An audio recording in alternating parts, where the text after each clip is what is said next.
Berarti perjalanan saya ada 1 jam. Boleh cerita sedikit? Baik. Di tengah perjalanan dari rumah sampai sini 1 jam itu lebih kurang agak panjang. Saya menemui banyak TPU. Apa TPU? Kayane wong kota alam ki budek kabeh apa ya? TPU alias kuburan. Ketika saya melewatinya, saya uluk salam. Assalamualaikum ya ahlil kubur, minal muslimina wal muslimat wal mu'minina wal mu'minat. Sepi, tidak ada yang menjawab. Jadi kalau saya salam sepi di sini, berarti tempat itu sama dengan tempatku.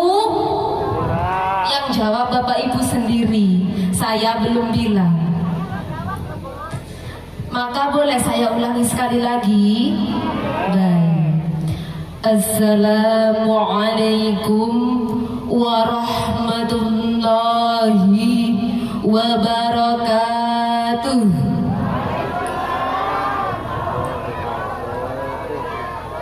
Yang salamnya keras saya doakan hutangnya lunas.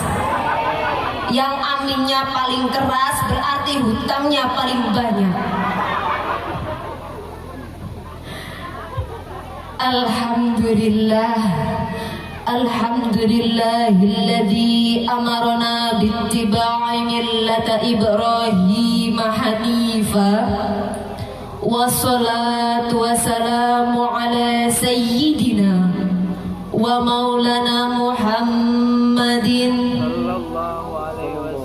wa maulana Muhammadin Muhammadin alladhi mustafa wa ala alihi wa ashabihi ahli sidqi wal wafa. Rabbi israh li sadri wa yassir li amri wahlul 'uqdatam min lisani yafqahu qawli. Amma ba'du. Tar dulu. Kayaknya tadi pas jalan dari bangku belakang ke sini ada WA caknya. Juga aku buka kudai. Dengar dia dan alamu. Jual rumah, beli kapal. Bilang cakep gitu loh Bu. Ulangi. Jual rumah, beli kapal. Membawa beras dengan roti. Penceramah yang ado akal. Sebelum jam 12 berhenti. Nah, laca ini bunyi WA-nya. Cak Manut ini belum nanti udah berhenti. Enggak, sebenarnya saya ini diberi waktu berapa jam sama panitia, sama tuan rumah? 1, 2, 3 jam. Masya Allah, luar biasa orang kota alam. Saya tidak bisa membayangkan Pak Bu, kalau waktu saya berbicara di sini 3 jam, tidak terbayangkan oleh saya seberapa tebal amplopnya nanti. Maaf ini sebelumnya. Bapak Kades apa perangkat desa ada yang rawuh di sini? Ada. Mana Bapak Kadesnya? Oh, nggak ada. Baik. Baik, yang saya hormati Bapak Kepala Desa Kota Alam beserta perangkatnya, yakni seperangkat alat sholat dibayar tunai. Oh, salah ya. Beserta jajarannya, Al-Mukarram, para alim ulama, tokoh agama, tokoh masyarakat desa Kota Alam, dan kepada para tamu undangan sekalian. Tentunya kita pagi hari ini kompak lagi serempak. Yang sama-sama kita hormati, yakni Sohibul Hajat Bapak Guntur alias Bapak Nunun dan Ibu Melisa yang berbahagia. Dan tentunya tak terlupakan bagi saya yang saya kasihi, yang saya cintai, lagi yang saya sayangi. Pokoknya yangnya banyak berderet, yakni Pak Muzannifi sang suami. Kenapa? Iya, karena berkat ridhonya beliau, berkat izinnya beliau, saya bisa berdiri di depan para hadirin sekalian saat ini. Karena akhlaknya suami istri itu Pak Bu, ada apa-apa harus izin. Mau istrinya bagusnya sejagat tinggi, melakukan ibadah semuanya tanpa ridho suami, kok justru menimbulkan masalah dan petaka, itu menjadi dosa. Hati-hati ibunya. Rajin sholat, rajin puasa, sunnah semua dilakukan, tapi tidak diizini oleh suami. Suaminya gersuloh. Orang kok tiap hari cuma sholat doang, ngaji terus, saya nggak dikasih makan, lupa masak, rumah berantakan. Itu malah menimbulkan dosa bagi seorang istri, bukan menimbulkan pahala. Jadi dihati-hati. Saya numpang HP-nya dulu sebentar ya.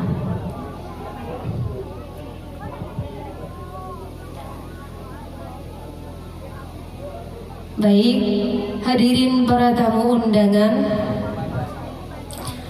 sebelum saya panjang lebar, tadi sudah dikenalkan sedikit oleh Bapak MC. Sudah kenalkan Bu sama saya? Bener. Mau kenalan? Baik, saya kenalkan sedikit. Nama saya, silahkan panggil yang pendek saja, Ana.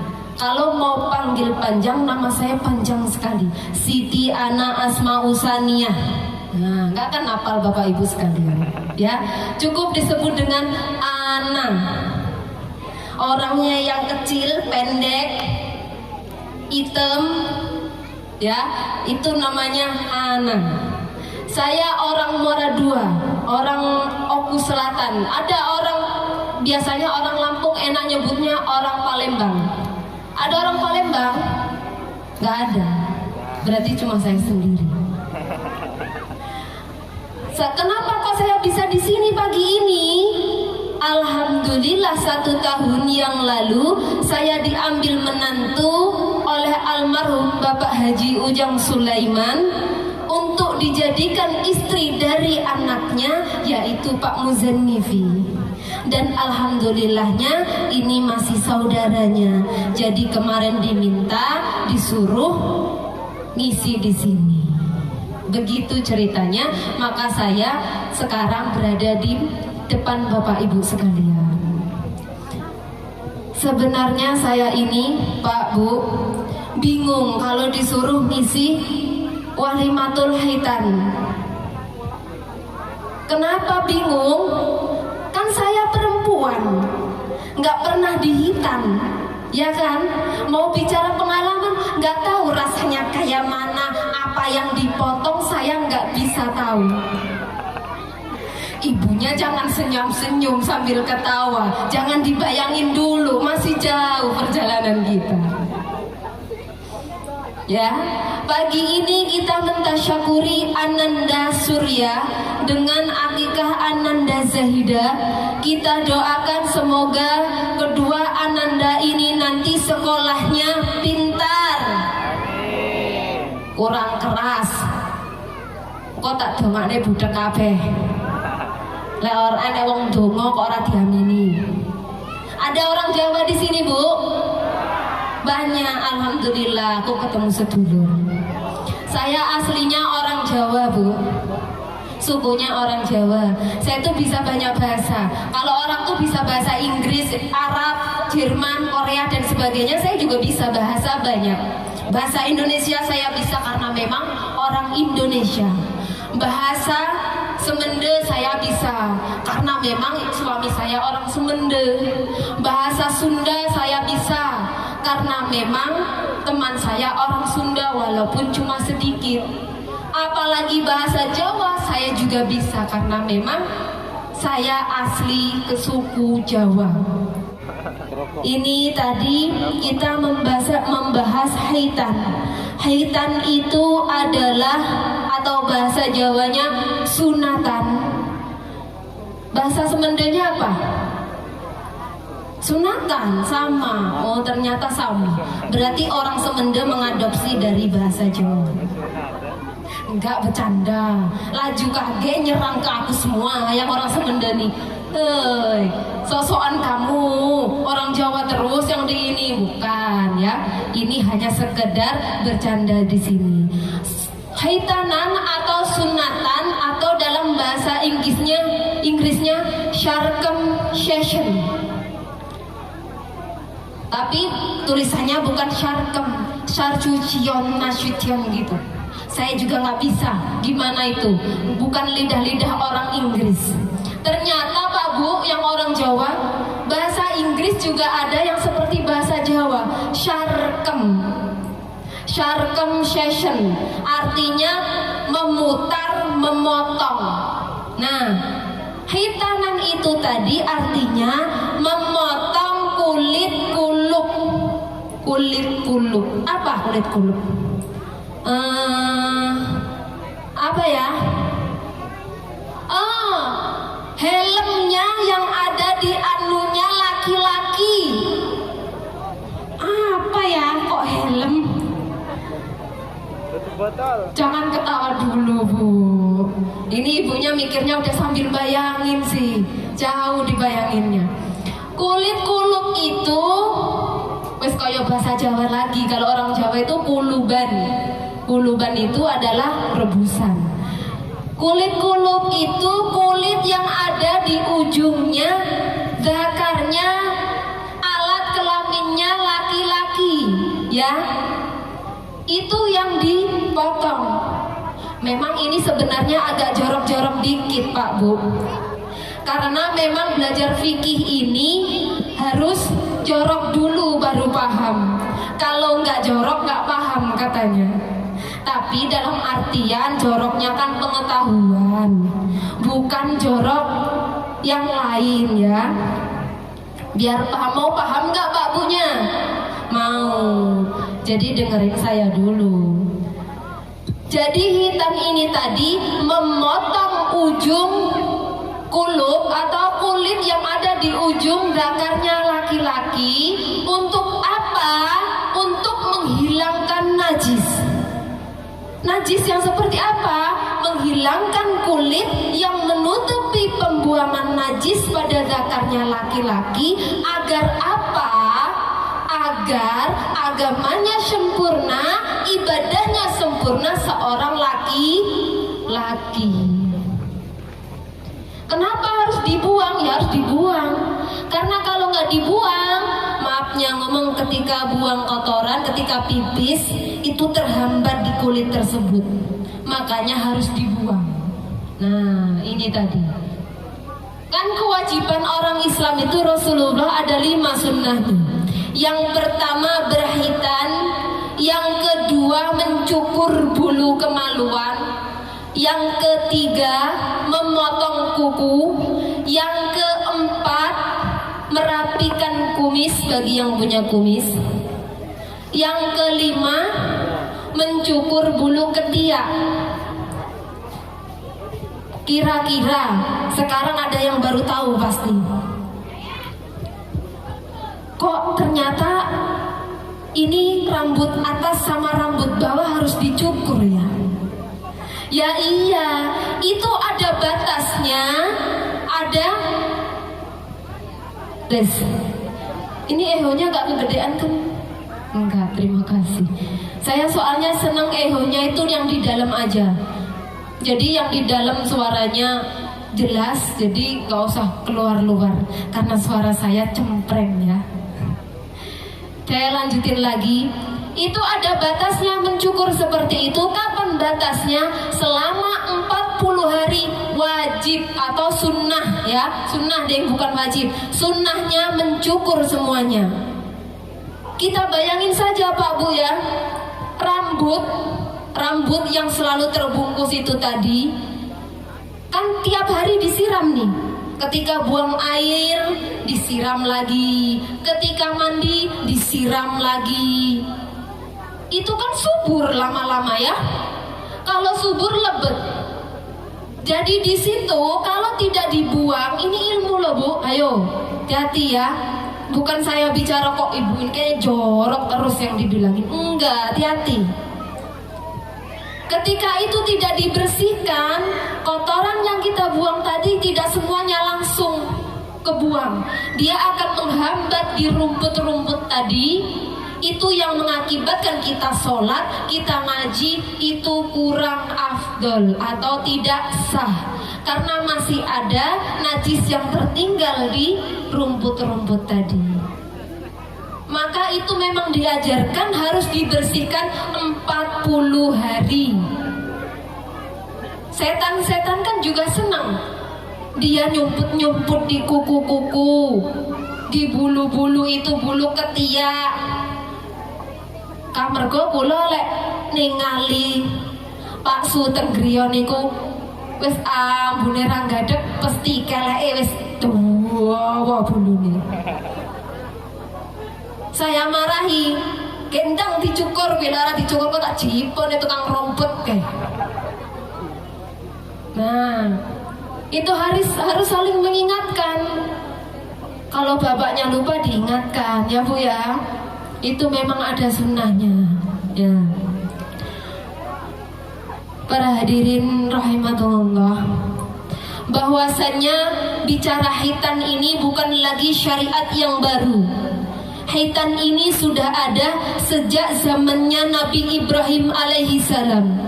Kenapa begitu? Saya katakan bahwasannya dalam surat Al-Baqarah ayat 124 yang berbunyi, Allah berfirman, A'udzu billahi minasyaitonir rajim.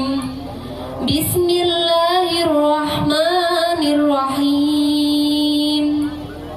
Wa idh ibtala Ibrahim rabbuhu bikalimatin fa atammahunna. Qala inni ja'iluka linnasi imama. Qala wa min dzurriyyati. Qala la yanalu 'ahdi dzalimin. Dan ingatlah ketika Allah Subhanahu wa ta'ala memberikan perintah kepada Nabi Ibrahim dan juga larangan beberapa kalimat yang harus dilakukan dengan sebaik-baiknya dan sebenar-benarnya. Beberapa kalimat di sini tadi mengandung beberapa perintah dan beberapa larangan yang harus dilakukan dengan sebenar-benarnya kepada siapa? Kepada Nabi Ibrahim. Salah satunya apa perintahnya itu berarti banyak benar. Iya. Di antaranya peristiwa Idul Adha. Itu berawal dari kisahnya Nabi Ibrahim.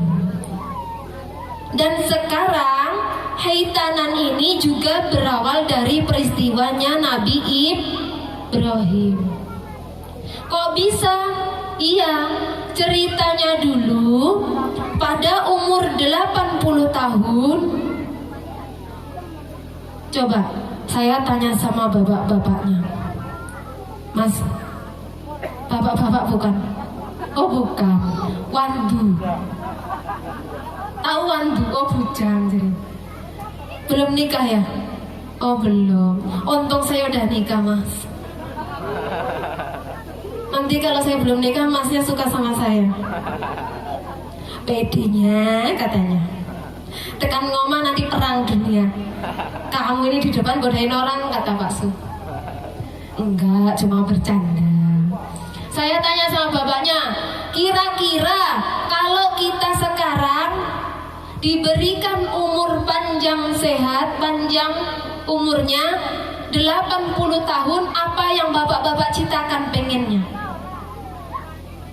Apa Pak? Kata Masnya jawab yang di belakang, nikah lagi. enak aja nikah lagi. Ya, tapi jangan salah, Nabi Ibrahim dulu memang ketika umurnya 80 tahun itu istrinya 2. Yang pertama bernama Siti Sarah, yang kedua bernama Siti Hajar. Ceritanya seperti ini. Pertama kan nikah dengan istri yang pertama, gak mungkin nikah sama istri yang kedua dulu. Sama Siti Sarah. Beberapa tahun pernikahannya, beliau ini belum dikaruniai seorang anak pun, Nabi Ibrahim ini tadi. Pada suatu hari, ngendikalah, berkatalah istrinya ini, Siti Sarah, deketin Nabi Ibrahim. Ayang papi, katanya. Apa Mi? Kata Nabi Ibrahim. Saya pengen ngomong sedikit. Iya, silahkan. Sepertinya saya ini belum diridhoi sama Gusti Allah untuk mendapatkan keturunan dari ayang papi. Lah terus gimana? Kata Nabi Ibrahim. Gimana kalau ayang papi nikah lagi? Wah, senengnya Masya Allah Nabi Ibrahim tadi. Bapak-bapak gimana? Coba kalau sekarang zamannya disuruh nikah lagi sama istri pertama ditawarin. Tapi di kesenangan Nabi Ibrahim tadi Siti Sarah jawab, stop. Tapi ada syaratnya. Apa syaratnya? Kata Nabi Ibrahim. Syaratnya saya yang mencarikan calonnya. Masya Allah, sudah disuruh nikah, dicarikan lagi calonnya. Luar biasa. Paling kalau zaman sekarang digituin, bapak-bapak langsung berbondong-bondong semua cari istri yang seperti itu, ya Pak? Bapaknya kayaknya diem aja, padahal di hatinya jawab iya. Lantas diangkatlah seorang budak yang namanya Siti Hajar. Kenapa dinamakan Siti Hajar? Karena memang Siti Hajar itu kulitnya hitam legam seperti Hajar Aswad. Tahu Hajar Aswad, Bu? Hajar Aswad itu hitamnya sudah kehitam-hitaman. Jadi ini tadi diangkatlah seorang budak. Budak kalau sekarang itu adalah pembantu. Bukannya lemah, dihacungnya nikah, diinjok yang semlehoy, yang cantik mule, endo lemanian, enak di kamu, sada di aku, Pak, gitu kan? Ya, enggak, diangkatlah seorang budak, disuruh nikah dengan suaminya yang bernama Siti Hajar tadi. Dan ternyata setelah beberapa tahun juga Nabi Ibrahim menikah dengan Siti Hajar, belum juga dikaruniai anak. Maka pada suatu ketika Nabi Ibrahim ini tadi mendapat wahyu dari Allah yang berbunyi tadi, disuruh memotong ujung kulit kulupnya Nabi Ibrahim. Nah, beliau ini datanglah menghadap sama yang istri tua tadi. Teka. Mimi, katanya. Apa lo, Pi? Papi ini mimpi. Katanya disuruh memotong kulit kulup. Siti Sarah bertanya, apa itu Pi kulit kulup? Kan nggak tahu nih Siti Sarahnya. Kulit kulup itu kulit yang ada di ujung anuku. Tetap nggak paham Siti Sarah ini. Dengan berusaha keras Nabi Ibrahim tadi menjelaskan kepada sang istrinya, kulit yang ada di ujungnya zakar saya mau saya potong, katanya.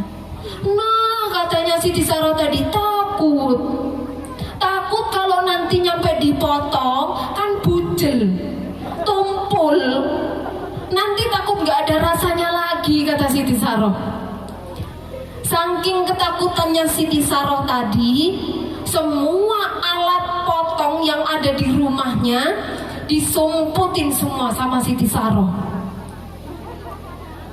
Jadi pas Siti Saroh pergi lengah kemana, pas ngerayal Siti Saroh nih tadi, Nabi Ibrahim langsung bergegas, di mana badah pemotong nih, aku nak motong ini dulu, kulit-kulitku ini aku potong. Dia ujungnya motong sama Allah nih, cakahilah bercakap di mana ini, bini nyumpet ke pemotong, nggak ketemu. Akhirnya pas nengok terakhir di kolong tempat tidur, katanya, ini dia, kebetulan ketemu namanya Kodum. Apa Kodum? Tahu, pinter adiknya. Kalah ibu nih sama adiknya, ada yang tahu. Bertemu dengan kampak. Jadi Nabi Ibrahim itu kulit kulupnya dipotong sama kampak. Enak kalau zaman sekarang, udah sama silet, bius banyak. Dulu bayangin Pak Bu, nggak ada namanya bius, motongnya udah pakai kampak, umur 80 tahun, alotnya kayak mana itu? Nah, disenso kata ibunya, malahan tambah katanya budel tekopoknya. Ya, enggak. Itu ya, setelah lengah ketemu, oh ini kampak.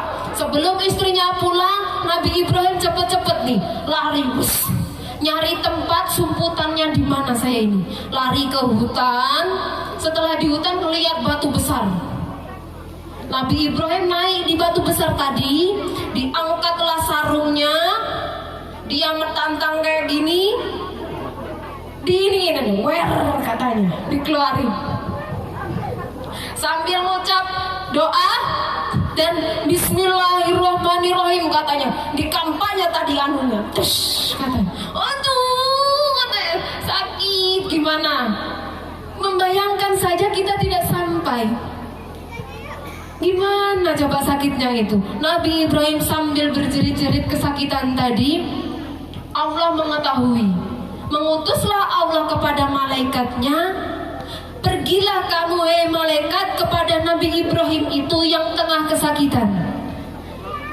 Lantas pergilah malaikat tadi menemui Nabi Ibrahim, dikasihlah obat yang langsung manjur dan sembuh seketika itu. Saking senangnya tadi sembuh Nabi Ibrahim tadi, dia tidak pikir panjang lagi, langsung berlari tuk ke rumah. Pengen apa? Pengen uji coba, barangnya udah baru tadi. Lari ke rumah, nemuinlah yang istri muda sama Siti Hajar. Nemuin, langsung mau praktek tadi malamnya. Udah praktek, tek, pagi bangun. Bilanglah Siti Hajar tadi, ayang papi, ya Mi, ada apa? Kok kayaknya tadi malam ada yang beda. Apa yang beda? Kata Nabi Ibrahim. Kayak ada yang majlep gitu. Oh iya, kata Nabi Ibrahim, saya lupa ngasih tahu kalau saya kemarin habis melakukan hitanan, katanya. Hitanan itu apa, Pi? Katanya. Hitanan itu loh Mi, yang memotong kulit kulub di ujungnya.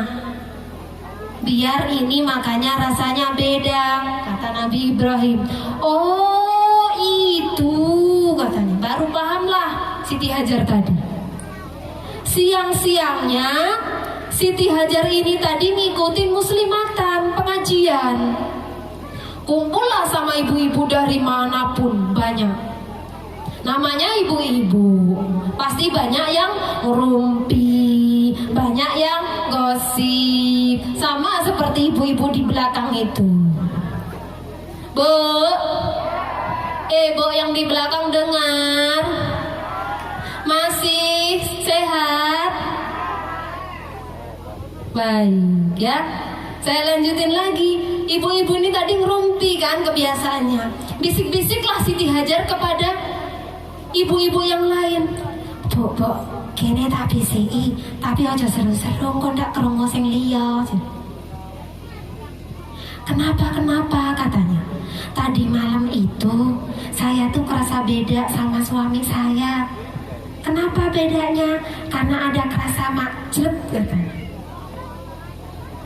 Kenapa kok gitu? Iya, karena suami saya habis melakukan haitanan katanya. Namanya ibu-ibu, dibilangin satu orang terus ke mulut.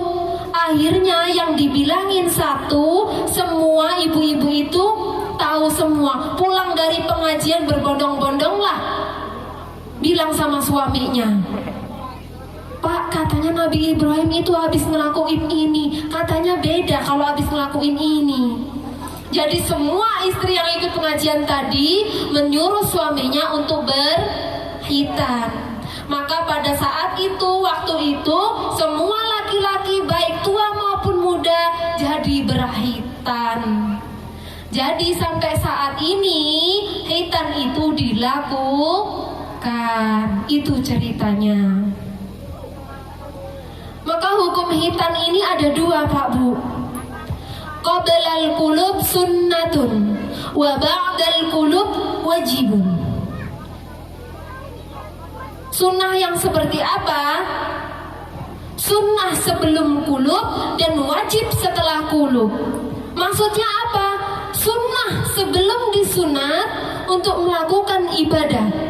Sering kan kita bilang, anak ini belum disunat, gak apa-apa, belum terlalu diwajibkan ibadahnya.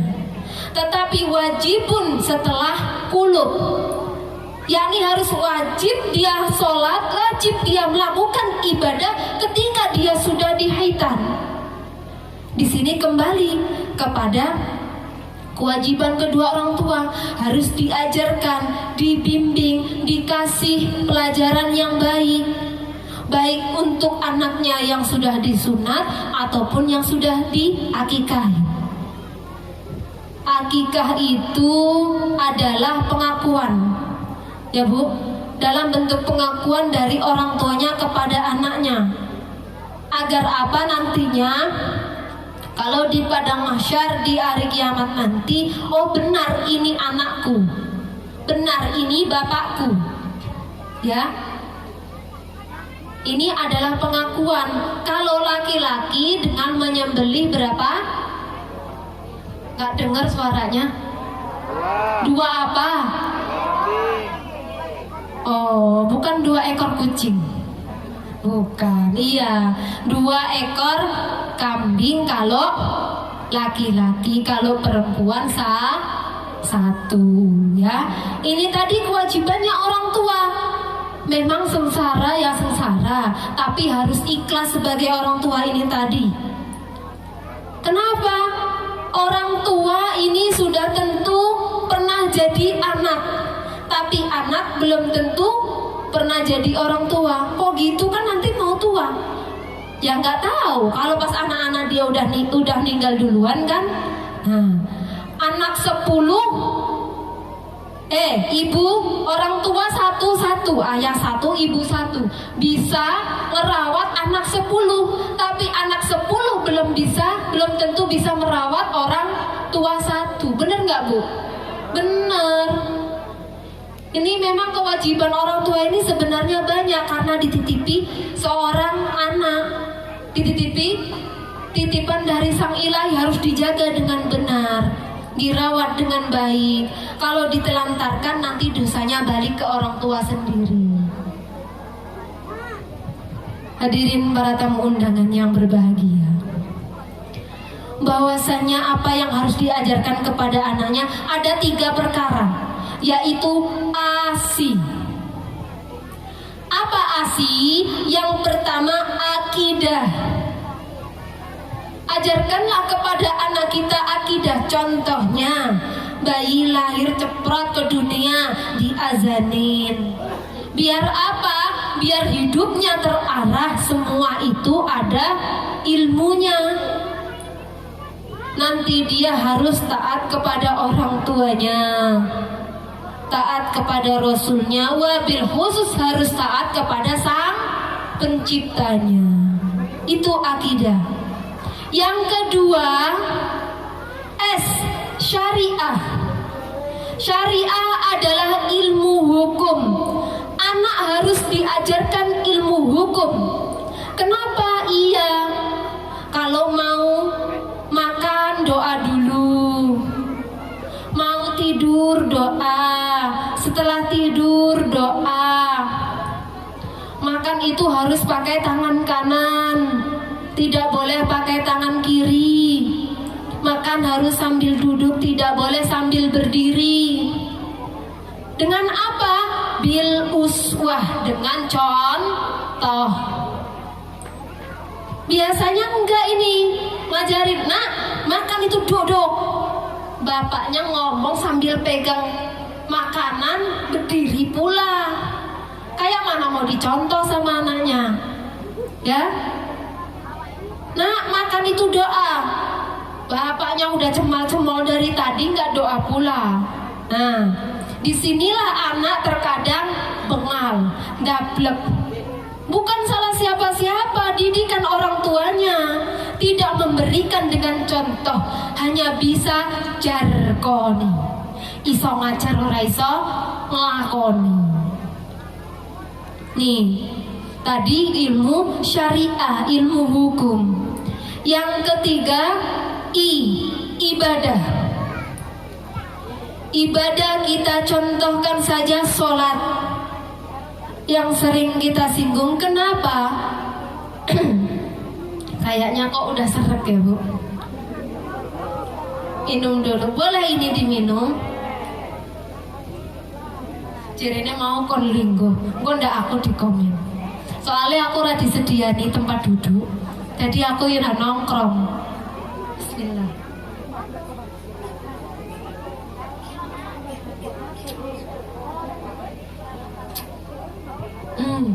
Terima kasih.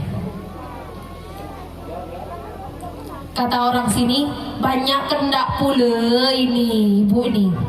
Besok-besok lagi nggak diundang saya di sini. Banyak macamnya, mau inilah, mau itulah, kayak ginilah, kayak gitulah. Ya, balik lagi Bu ya. Ini tadi yang terakhir ibadah. Kita contohkan sholat. Saya yakin orang Indonesia, wabil khusus orang Kota Alam, semua KTP-nya Islam. Bener nggak Bu? Bener. Saya doakan yang KTP-nya Islam masuk surga. KTP-nya, bukan orangnya. Makanya jangan Islam KTP. Ya, orang semua banyak yang mengaku saya Islam itu, Islam ini, Islam. Tetapi dia kewajiban Islam terkadang lupa. Dikatakan malam yusolli kafirun. Barang siapa yang tidak sholat dalam pandangan Islam kafir. Maaf ini Bu, sing tersinggung ya tersinggung lah, sing seneng lah. Saya bicara sama yang seneng saja. Ya, memang harus gamblang. Pandangan Islam kalau nggak sholat ini kafir. Maaf ngomong. Makanya kita ajarkan kepada anak kita ibadah. Dengan apa? Balik lagi dengan contoh. Kita ajarkan, ayo nak sholat, ibunya sambil sholat. Ayo nak kita pergi ke masjid, bapaknya sambil pergi ke masjid. Ini enggak biasanya. Dengar azan, maaf, Allahu Akbar katanya. Udah gitu aja, gak boleh banyak karena perempuan. Nah, itu udah azan, pergilah ke masjid. Nyuruh pergi anaknya sholat, ibunya pegang remote, bapaknya pegang HP. Mulailah absen ibunya tadi. Ku menangis, membayangkan betapa pedihnya. Apal semua ibu-ibu. Ya. Oh iya, terima kasih. Udah mau selesai Mas, kaset. Udah dikit lagi nih. Absen semuanya ibu-ibu, apal sama Ku Menangis. Tapi saya enggak. Soalnya saya nggak punya TV. TV saya untung rusak. Mungkin karena suami saya bete ngelihat itu terus. Buat kita jengkel kan, ujung-ujungnya nanti kalau suami salah dikit, kamu nih kayak gini sama nih. Nah, korban sinetron tadi, ku menangis terus. ya. Nah, makanya harus dengan contoh. Kalau ngasih anaknya nyuruh sholat, ayo kita sholat. Ayo kita biasakan dengan kata ayo, mengajak. Jangan nak sholat, itu cuma menyuruh. Baik semuanya ya. Kita koreksi diri kita. Baik itu kecil, tua, muda. Jangan dibiasakan menyuruh. Mintalah tolong ataupun mengajak. Ayo, tolong ambilkan itu. Tolong dong, minta dandanin dulu ini. Bukan kesannya menyuruh. Dandanin dulu sih ini. Kan beda katanya ya. Perhatikan itu, terkadang kita sendiri maaf ngomong. Saya juga pernah soalnya jadi seorang guru. Maaf ngomong, biasanya seorang guru sementang dia guru, dia lupa atas tata krama tersebut. Semua itu ada ajarannya, ada akidahnya, ada tatanannya. Tolong dong ini. Nah, kan enak. Dicontoh dengan anak muridnya, dicontoh dengan anak kita. Ayo dong ini. Ketika kita bicara ayo, di situ ada nilai tatanan yang kita juga harus melakukannya, bukan cuma kita mengajari. Nah, di sini letaknya. Hati-hatilah dengan perkataan. Saya contohkan diri saya sendiri. Saya tuh nggak tahu sebenarnya ya. Bisa sholat, bisa doa, bisa sholawat, itu bukan pure diajarkan oleh orang tua saya, tidak. Orang tua saya tidak pernah mengajarkan, oh ini harus gini, hafalan gini, enggak. Dari kecil. Tetapi saya ikut melihat. Ketika ibu saya sholat, saya nyengkruk di depannya, ngeliatin terus. Ketika ibu saya sujud, terkadang saya ditengkurepin. Nah, dari situ saya sering melihat. Bahkan ketika bapak saya yasinan, walaupun saya perempuan ini, ibarat itu katanya saudara-saudara saya, tapi saya juga masih ingat. Sampai umur 5 tahunan itu kan udah inget ya. Ketika bapak saya yasinan, sering imamin, saya tahu. Karena saya ini kintilnya dulu sama bapak saya, bukan sama ibu saya. Ketika pulang dari sekolah, ibu mana? Tanya sama bapak. Oh, ke sana. Ya udah, biasa aja. Tapi ketika nggak ada bapak mana? Saya akan cari kemana-mana, tanya berkali-kali. Saya kintilnya sama bapak dulu. Maka ketika bapak saya sering yasinan, sering berjanjenan, ngikutin, saya tahu. Oh gini doa, oh gini ngimamin yasinan. Tidak semata-mata diajarkan, ini loh nak, gini-gini, tawasul tuh gini-gini. Enggak pernah diajarkan seperti itu saya sama orang tua saya. Bahkan ketika berjanji, itu saya dari kecil ikut. Mulai dari kelas 3 SD, saya itu sudah diajak orang tua saya ke sana ke sini untuk ikutin berjanji. Tahu berjanji nggak Bu? Di sini ada ini nggak, rutinan berjanji nggak? Nggak ada. Sekarang iya, kadang ada, kadang enggak di suatu wilayah. Saya sejak kelas 3 SD itu sudah ikut berjanji. Katanya ini anak siapa?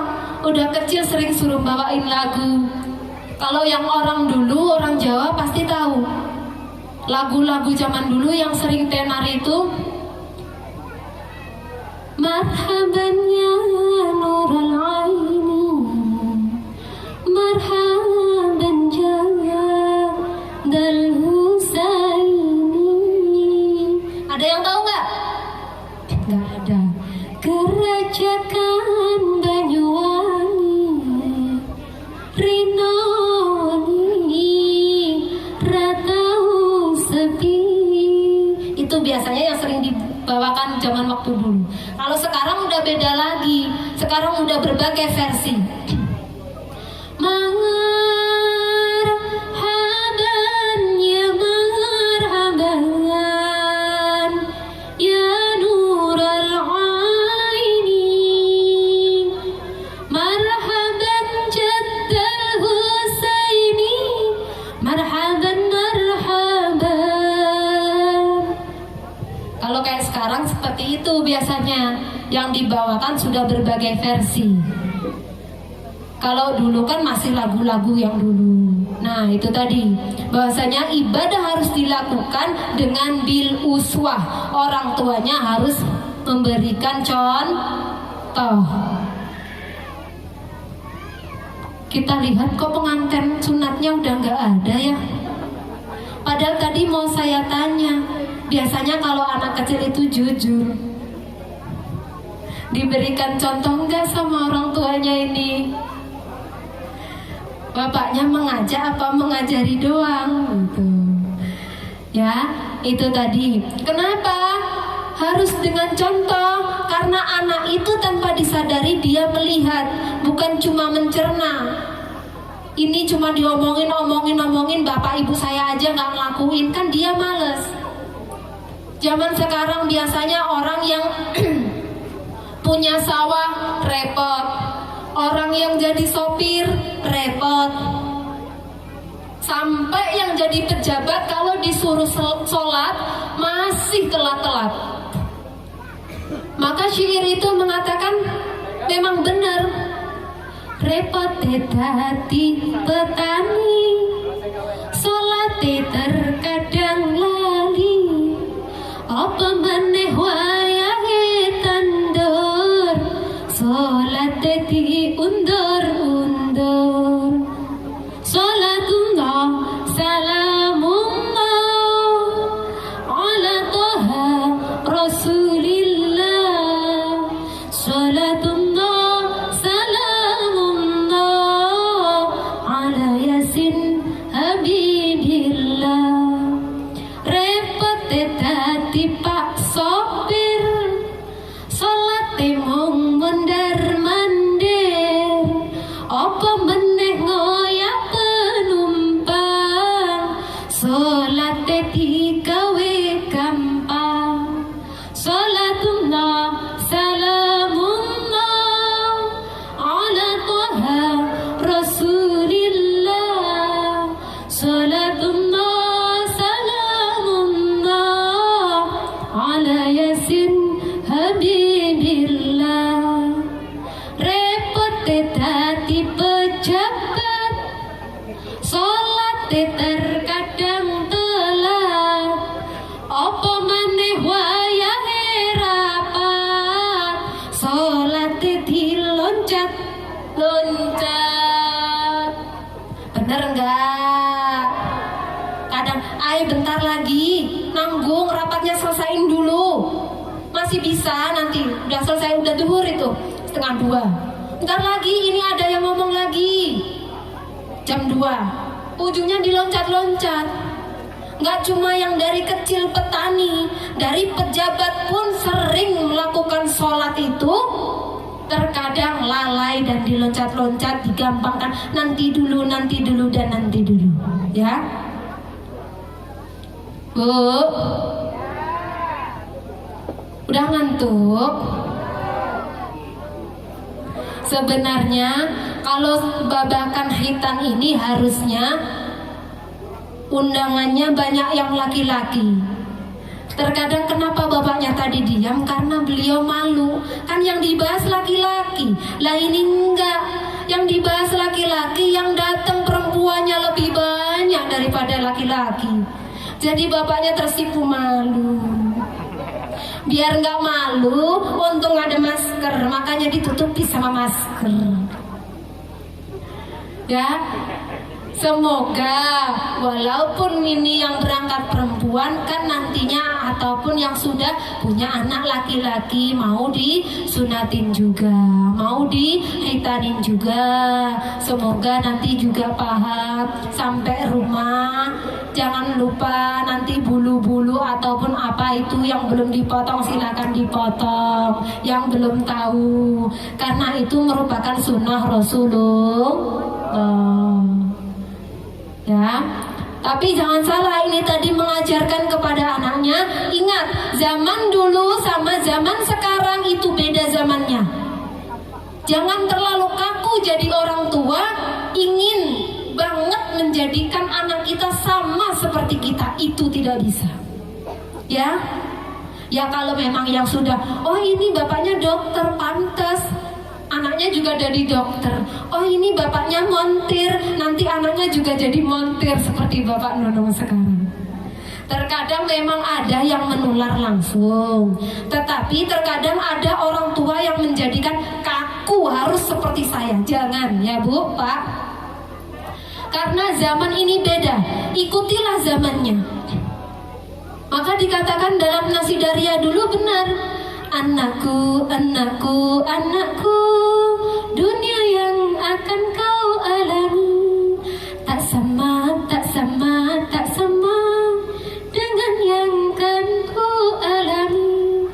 Makin berliku-liku, liku-liku cari sekolah, liku-liku cari nafkah, namun jangan berkecil hati, jadilah manusia sakti, cerdas, terampil, kreatif. Dengar, dengar, dengar nasihatku ya. Gak seru wong aku neng kene jawaku mau. Suaraku kan elek ya, eneng orgene gak gelem ngewangi, jadi kan gak kepikiran bagus ya. Coba tadi kalau ada ini diewangi ya, jadi ketika sekarang udah mau selesai, katanya kasep terus. Nah banyak rasan bener ini pokoknya ibunya. Besok lagi enggak lagi ngundang ibu ini. Baik, mungkin itu saja tadi yang bisa saya sampaikan. Jikalau memang di perkataan saya kok ada yang kurang sopan, saya mohon maaf yang seikhlas-ikhlasnya kepada Bapak Ibu sekalian di sini. Dan jika ada baiknya silahkan diambil, ada lebihnya itu semata-mata dari Allah. Kalau ada kurangnya memang itu wajarnya manusia. Baik, karena mengingat waktu ini sudah siang, nanti saya juga akan berpergian lagi. Besok insya Allah saya mau ke Muara II, besoknya mau ke Bekasi, lanjut saya nanti mau ke Padang kalau ada duitnya. Tor kalau ada yang ngundang, kalau nggak ada ya udah aku tak di rumah aja. Dan katanya ada yang bilang, bisik-bisik dengar di telinga, ternyata mantune Pak Ujang menel. Sebenarnya enggak Bu, Pak, maaf, saya ini sebenarnya enggak menel kalau di rumah diem. Karena memang di sini harus menel. Nanti kalau duduk lah diem lagi. Apalagi kalau saya tidur diem banget. Baik, udah cukup sekian dari saya. Kurang lebihnya saya mohon maaf. Akhirul kalam, wabillahi taufiq wal hidayah. Wassalamualaikum warahmatullahi wabarakatuh.